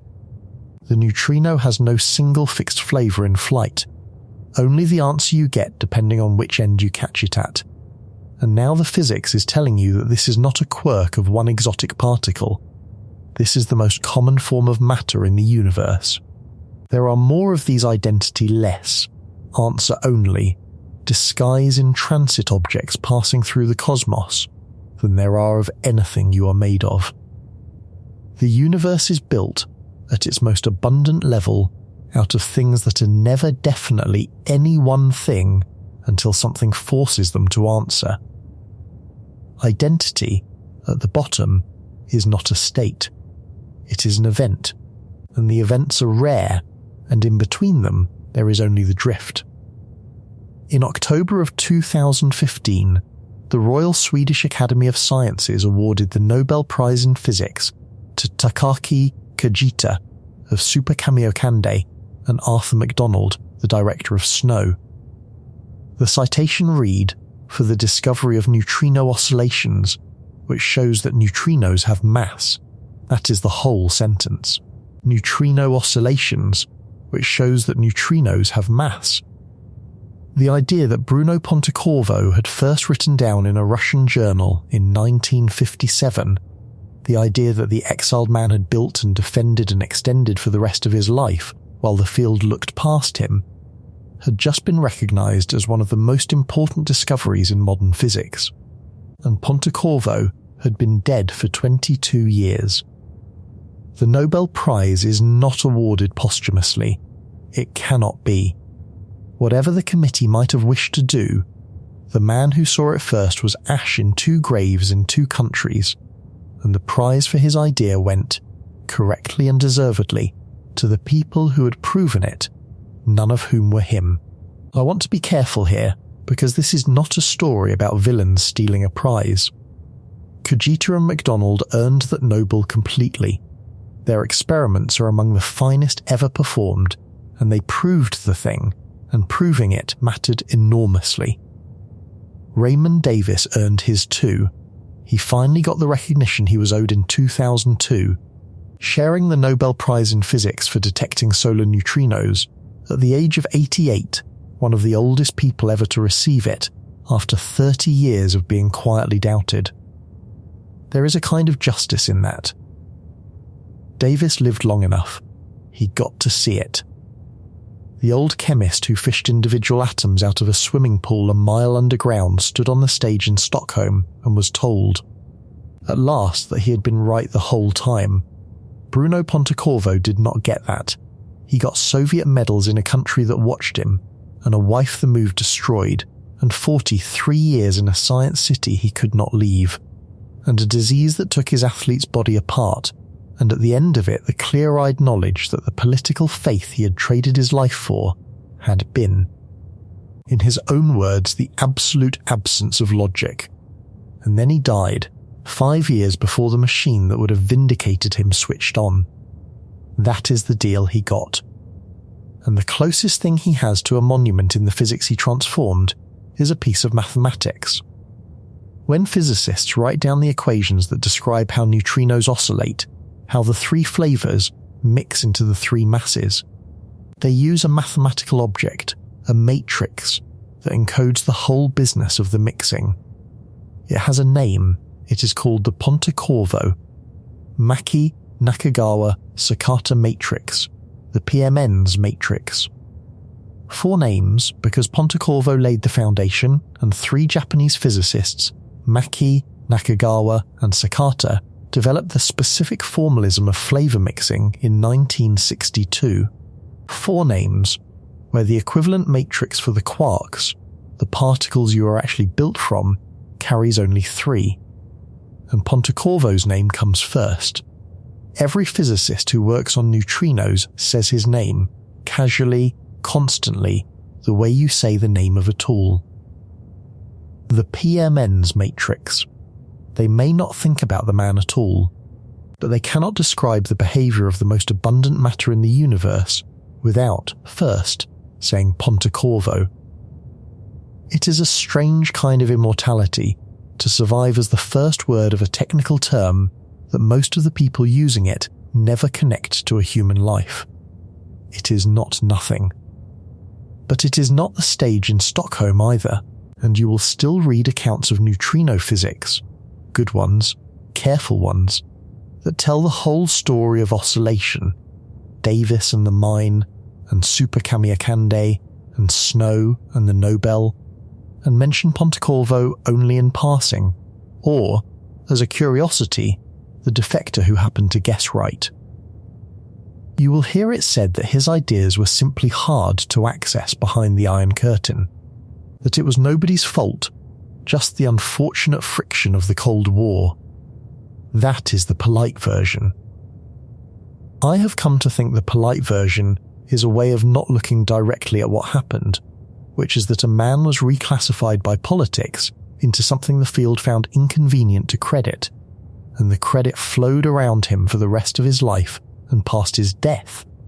And the reason you had probably never heard his name before today is not that his physics was unclear, it is that his biography was. And I wish I could tell you that once the oscillation was confirmed, the strangeness resolved into understanding that we now know what the neutrino is. We do not. The confirmation did not close the mystery. It opened a deeper one, and this is the part that should genuinely unsettle you, because it is happening right now, in the present tense, in laboratories that are running tonight, and the people building those laboratories will tell you plainly that they do not know the answers. We know neutrinos have mass. We proved that. But we do not know how much. This is not a detail. We have measured, very precisely, the differences between the 3 mass states, because the oscillation depends on those differences, and we can watch the oscillation. But the oscillation tells you only the gaps between the masses, not the masses themselves. It is like knowing the spacing between 3 stairs, without knowing how high off the ground the staircase sits. We know the 3 neutrino masses are different from each other by tiny, specific amounts. We cannot tell you what any one of them actually weighs. The best we can say is that a neutrino is at least 500,000 times lighter than an electron, and the electron is already so light it barely counts, and the true masses could be smaller still. The most abundant massive particle in the universe, and we cannot tell you its mass. We have upper limits and lower limits, and a gap in between where the answer lives, uncaught. We do not even know the order. There are 3 mass states, and we know the gaps, but there are 2 possible ways to stack them, 2 possible orderings. And physicists call these the normal hierarchy and the inverted hierarchy, and as of now, after all of this, we do not know which one describes reality. Entire experiments costing hundreds of millions are being built for the sole purpose of determining the order in which 3 numbers we cannot individually measure are arranged.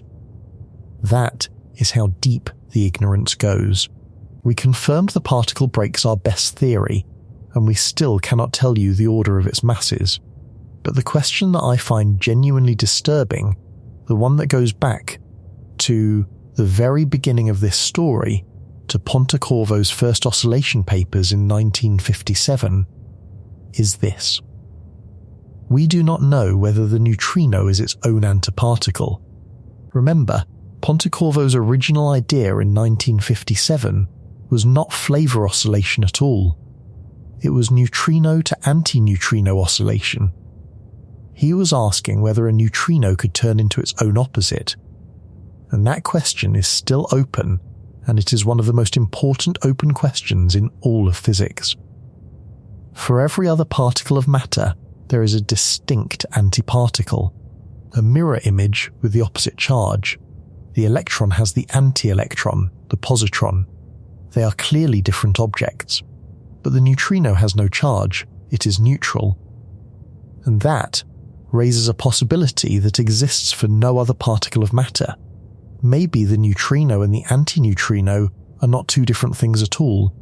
Maybe they are the same object, seen from two sides. Maybe the neutrino is its own antiparticle. This idea has a name, the Majorana neutrino, after Ettore Majorana, another of the Via Panisperna boys from Fermi's Rome, a physicist of terrifying brilliance, who in 1938 boarded a ship and vanished without a trace and was never seen again, a disappearance never solved to this day. One of Fermi's boys vanished into the Mediterranean and left behind an idea about a particle that might be its own opposite. And another of Fermi's boys vanished behind the Iron Curtain and spent his life on a particle that might be able to become its opposite. And the two ideas are the same idea, and we still do not know if it is true. Experiments are hunting it right now, looking for an almost impossibly rare nuclear event called neutrinoless double beta decay, which can only happen if the neutrino is its own antiparticle. If they ever see it, and they have not, it would mean the neutrino is a fundamentally different kind of thing than every other particle of matter. A thing that erases the distinction between matter and antimatter at the deepest level. And it would be, 70 years late, the direct confirmation of the exact question Bruno Pontecorvo first asked in 1957. The question that started it all is still unanswered. We are still, right now, trying to find out if the ghost is its own mirror image. And there is one more, and this one has Pontecorvo's fingerprints on it too, because he coined the term.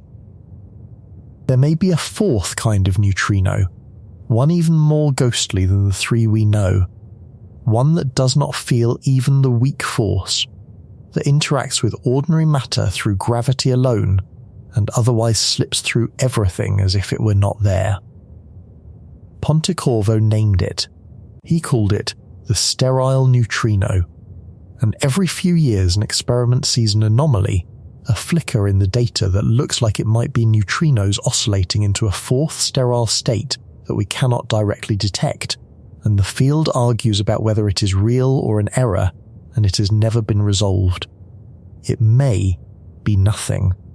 It may be a whole hidden sector of matter, sterile, invisible, oscillating in and out of the flavors we can see, and named decades in advance by the man who saw all of this coming and died before any of it was settled.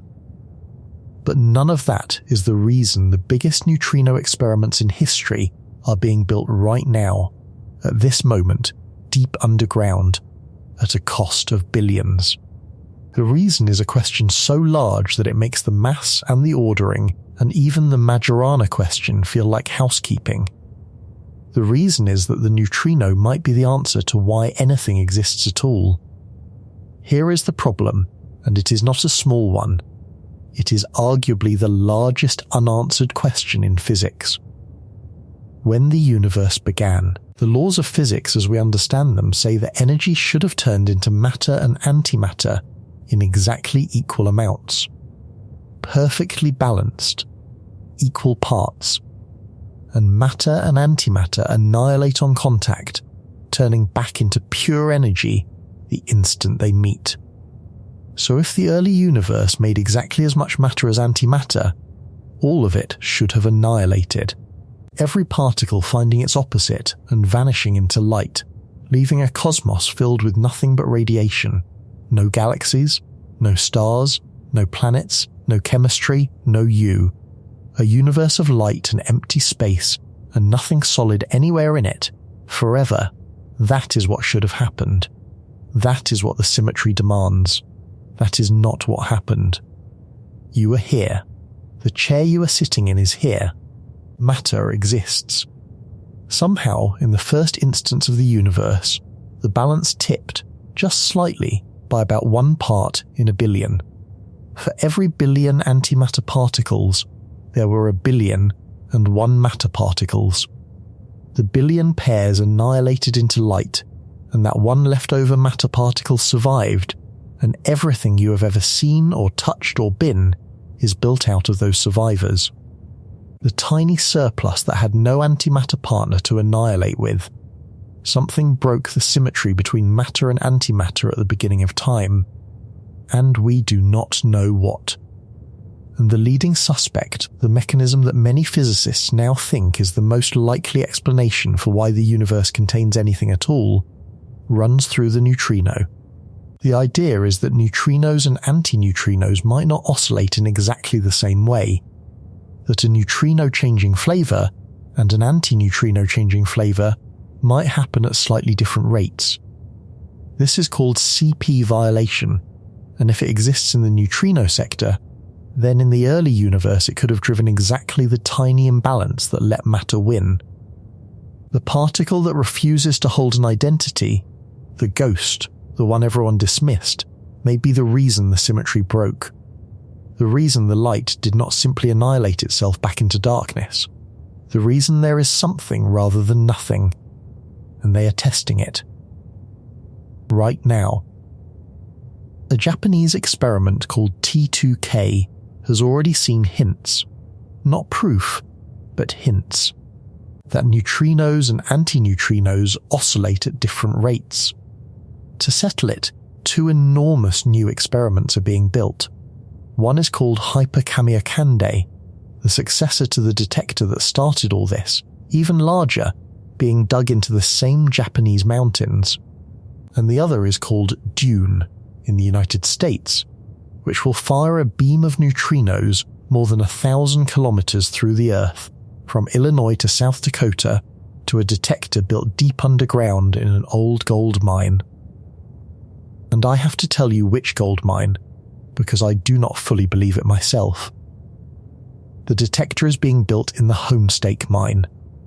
The same mine, the exact same hole in the ground where Raymond Davis lowered his tank of cleaning fluid 60 years ago and first found the neutrinos missing. The place where this whole mystery started is being reopened, right now, to answer the question of whether the particle that goes missing is the reason the universe was allowed to exist. The story is not over. It has circled back to the same mine to ask the largest question it has ever asked. I need to stop and make one thing about all of this land, because it is easy to keep it at the scale of the cosmos and the early universe and never bring it home, and it needs to come home. This is not distant. It is not out there. Right now, passing through your body, along with the 100 trillion neutrinos from the sun, there is another population of neutrinos, and these ones are older than the sun, older than the Earth, older than any atom in your body. They are relic neutrinos, left over from the first second of the universe. They decoupled from everything else about 1 second after the beginning, before the first atoms formed, before the light of the cosmic microwave background was released. They are, quite literally, the oldest things there are. They have been travelling, undisturbed, for 13.8 billion years, and there are about 336 of them in every cubic centimetre of space, everywhere, including the cubic centimetres that are, at this moment, inside you. They have been passing through the space your body now occupies since long before there was a body, or an Earth or a sun to make one. And they too have oscillated. They too have no fixed identity. The oldest witnesses to the existence of the universe are drifting through you as you read this. Uncatchable, unresolved. Each one a superposition that has been changing what it is for the entire age of the cosmos, and not one of them has ever settled on an answer. I want to widen the lens for a moment, because Pontecorvo was not the only one of Fermi's boys that the 20th century scattered, and when you line up what happened to all of them, side by side, you see something that I think is the quiet heart of this whole story. They started in the same room, the same institute, on the same street, under the same teacher, in the same handful of years in Rome, as close to a single source as a group of human beings can be. And the century took them and flung them to fates so different that you would never guess they had begun in the same place. And the thing that decided each fate was not talent, because they were all brilliant, but simply which way the borders happened to fall around each of them. Count them. Enrico Fermi, the Pope, the teacher, fled Italy in 1938 on the excuse of his Nobel trip and sailed to America, and built the first nuclear reactor under a squash court in Chicago, and went to Los Alamos and helped build the bomb, and then died of stomach cancer in 1954 at the age of 53, far too young, possibly from the very radiation he had spent his life among. Ettore Majorana, whom Fermi rated a genius on the level of Galileo and Newton, a man so far ahead that he did not bother to publish, boarded a ship between Palermo and Naples in 1938 and was never seen again, vanishing so completely that his disappearance is still an open case, still argued about almost 90 years later. Emilio Segre went to Berkeley, co-discovered the antiproton, and won the Nobel Prize in 1959. Franco Rossetti, Fermi's closest collaborator, the one who had been there at the very start, was asked to join the work on the atomic bomb and refused flatly on moral grounds, because he would not build a weapon that would kill on that scale, and he walked away from nuclear physics entirely and became a distinguished paleontologist and botanist instead, spending his long life studying trilobites and wildflowers. And he lived to be 101 years old. Edoardo Amaldi stayed in Italy through the war, rebuilt Italian physics almost from nothing afterward, and became one of the founding fathers of CERN, the great European laboratory. And Bruno Pontecorvo, the youngest, the puppy, went east across the Iron Curtain into a story no one could ever agree on. Look at that spread, one to the bomb and an early grave, one into thin air, unsolved forever, one to a Nobel in America, one who refused the bomb and lived 101 years among fossils, one who built a continent's science back up from the rubble, one who vanished into the Soviet Union and got split between two graves. Same source, same starting point, radically different identities at the end, and which identity each of them ended up wearing was decided almost entirely by where they were standing when the century's borders slammed down, and which way they ran, and which flag caught them. I am not going to pretend that is a coincidence with the physics, because I do not think it is, and I think Pontecorvo, of all of them, would have seen it. A group of particles born together in the same reaction, indistinguishable at the source, sent out into the world, and by the time you catch them again at the far detector, they have become entirely different things, and the only thing that determined which thing each one became was the path it happened to travel and the distance it happened to cross before something forced it to resolve. Fermi's boys were a beam of neutrinos. They left Rome as one kind of thing, young physicists in the same golden room, and they arrived at the ends of their lives as a spread of unrecognisably different fates, and the spread was written not into what they were at the start, but into the journeys the century sent them on. Pontecorvo was simply the one whose journey was the strangest, and the longest, and the one that changed him into the thing hardest to name. I have been describing the Gilded Cage as an abstraction, and I want to make it concrete before I say the last thing, because the last thing depends on you feeling what it actually was. In 1956, a young physicist named Freeman Dyson, who would go on to become one of the most celebrated scientific minds of the century, visited Dubna.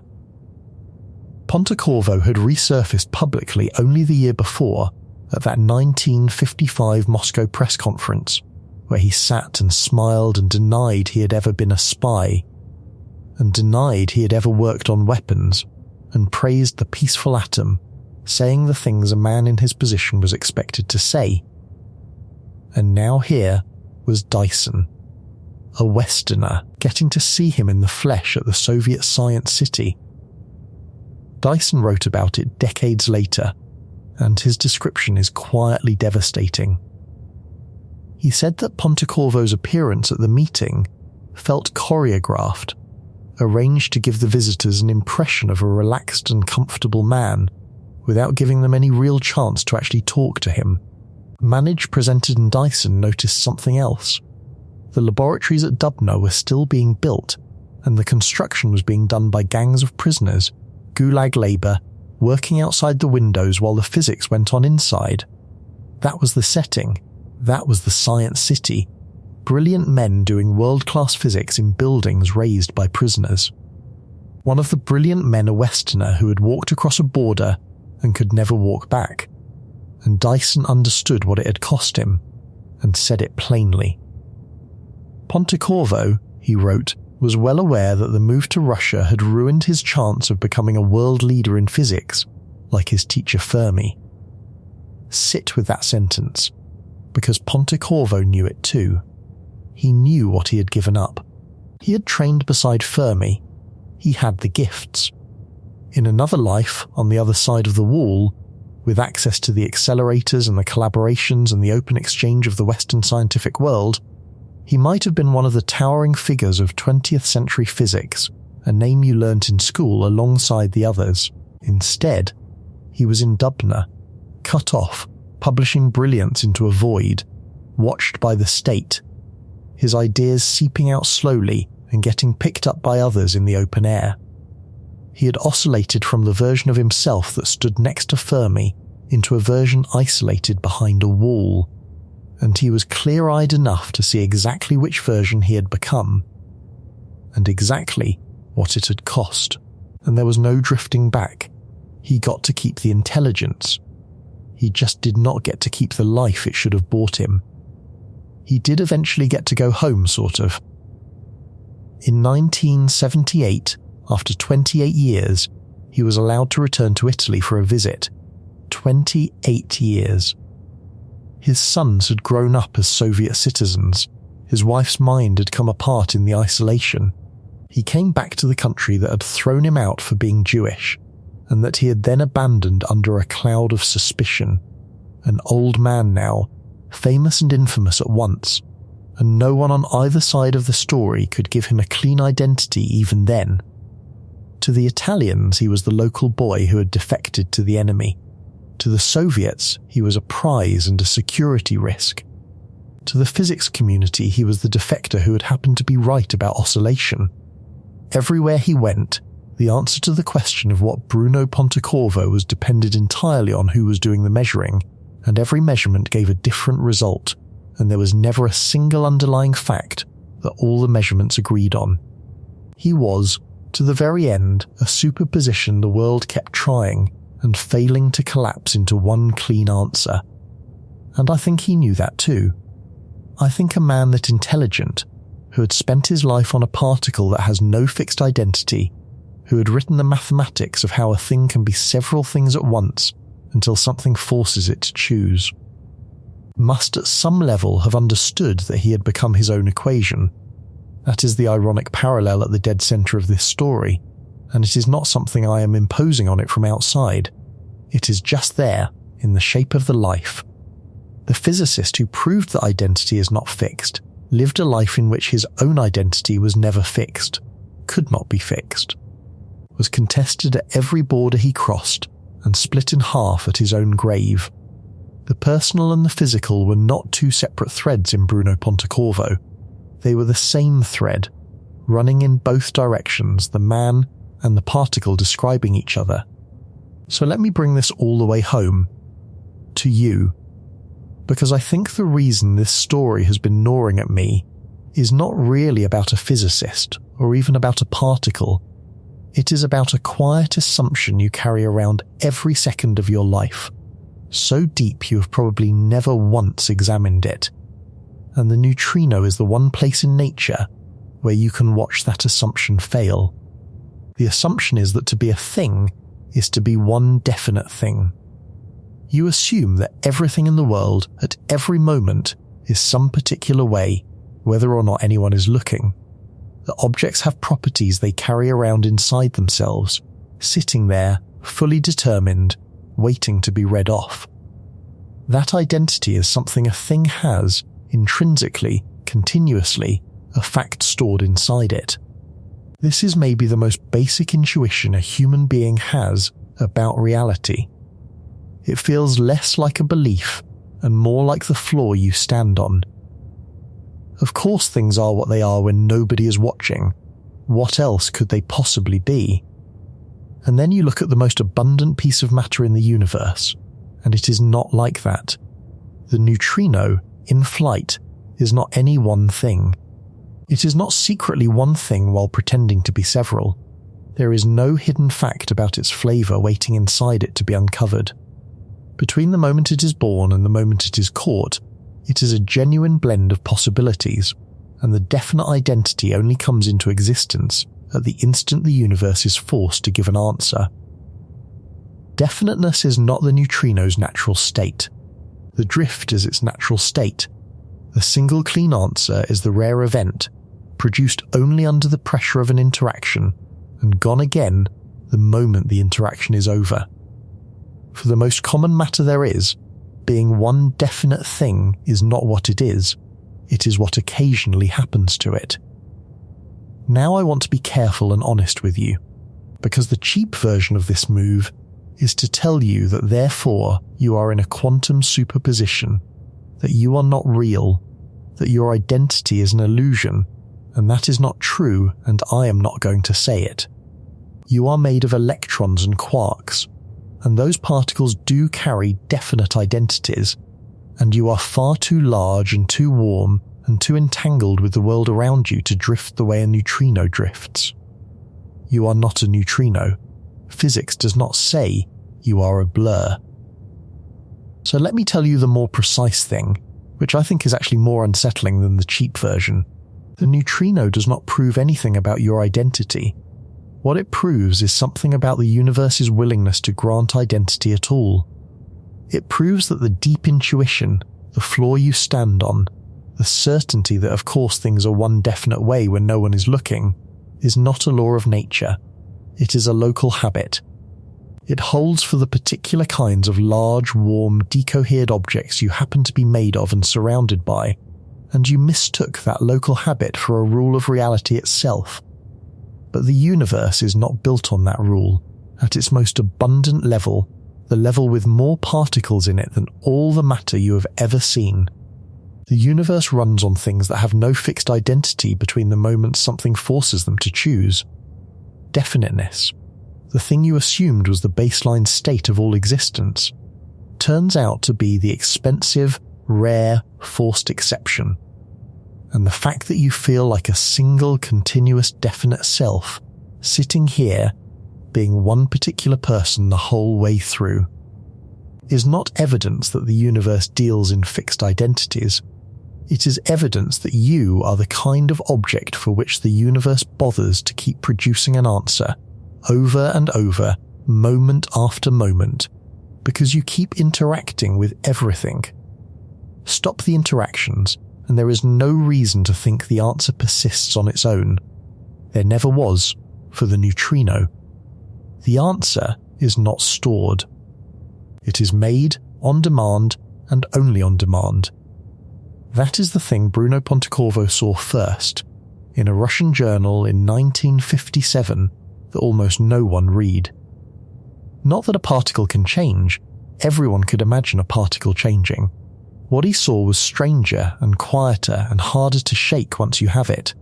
He saw that a thing can have no answer to the question of what it is, that the question itself can be empty until the universe is forced to fill it, and that this is not some exotic edge case, but the ordinary condition of the most ordinary matter there is.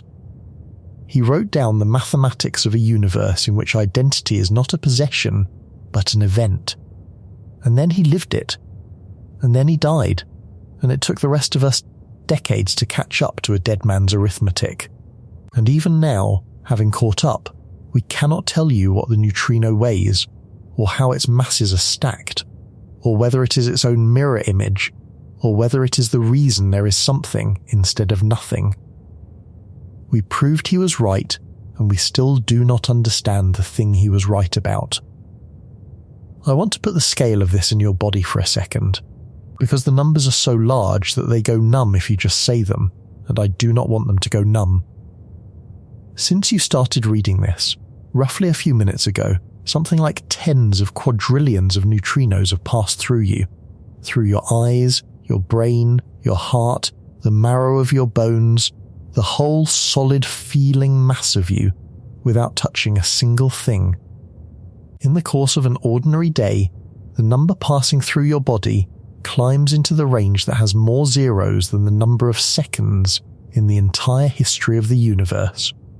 And in all of that, across your whole life, from the day you were born to the day you die, the number of those neutrinos that will actually interact with a single atom of your body, that will strike something and register and leave a mark, is somewhere around 1, maybe a handful if you live a long time, out of a flood that never stops, that pours through you every instant of your existence. Perhaps one of them, once, will ever so much as graze you. Turn that around and look at it from the other side, because this is the part that reverses the whole picture. From the neutrino's point of view, you are not there. You, the most solid and undeniable fact in your own experience, the one thing you are certain is real and continuous, and here, are to the most abundant matter in the universe essentially transparent, essentially empty, essentially nothing at all. The neutrino sails through the Earth as though the Earth were a rumour. It sails through you the same way. The thing you are most sure has a fixed and solid identity, your own physical self, is to the particle that has no fixed identity almost perfectly insubstantial. And the particle you would call a ghost, the thing so ghostly that Pauli apologised for inventing it, is streaming through the ghost that is you by the quadrillion, and neither one of you leaves a mark on the other. Which of you exactly is the real one? The solid thing that the universe's most common matter passes through as if it were vapour, or the vapour that outnumbers you, outlasts you, was here before your atoms and will be here after them, and never had to be any one thing to do it. Bruno Pontecorvo spent 43 years in a science city he could not leave, being watched, being a prize and a suspect at once, half a genius and half a cautionary tale, and he understood something about that particle that the free physicists on the other side of the wall took decades to accept. He understood it in 1957, and he understood it, I think, about more than the physics, because he was living the same problem in his own skin. He knew what it was to have no answer to the question of what you are. He knew what it was to be one thing at the source and another thing at the detector, to give a different result to every border that measured you, to have no single underlying fact that all the observers could agree on. He wrote the mathematics of it into the record of physics, in a language almost no one was reading, and the mathematics turned out to be exactly right, and the man turned out to be exactly as uncatchable as the particle. He died on the 24th of September, 1993, before the mountain of water in Japan lit up. Before the heavy water in the Canadian mine caught the missing neutrinos wearing their new faces, before the prize was given to other men for the thing he saw first. And when he died, they did the only thing that could possibly have been fitting, though I doubt anyone planned it that way. They divided him. Half of his ashes stayed in Russia, in Dubna, in the country he had chosen or been taken to. No one is sure which. And the other half were carried back to Rome, to the country that had cast him out, and buried in the non-Catholic cemetery there, in the same ground where they bury the poets and the foreigners who do not belong to any single church. They could not put him in one place. They had to split him and send the halves to opposite ends of his own story. because there was no single place that was the answer to where Bruno Pontecorvo belonged. There never had been. There was only the result you got, depending on where you looked. And the neutrinos are still coming. Right now, tonight, as you sit here, the sun on the far side of the earth is pouring them up through the ground beneath your feet and into you. 100 trillion every second, and most of them are no longer the kind of thing that left the sun, because on the 8-minute crossing through the dark, they quietly stopped being what they were and became something else. The way they always have. The way they were doing before there was anyone here to notice. Nothing touches them. Nothing pushes them. They just fly and drift and refuse to settle and pass through the solid fact of you as though you were the ghost and they were the only real thing in the room. The most common matter in the universe has no fixed identity. It never did. And the man who saw that first spent his life proving it with his own and died divided between two graves. And the particles he understood are moving through both of them right now. Through the ash in Rome and the ash in Dubna, the same indifferent flood, changing quietly as they go, having never once been asked, and never once answered, what they truly are.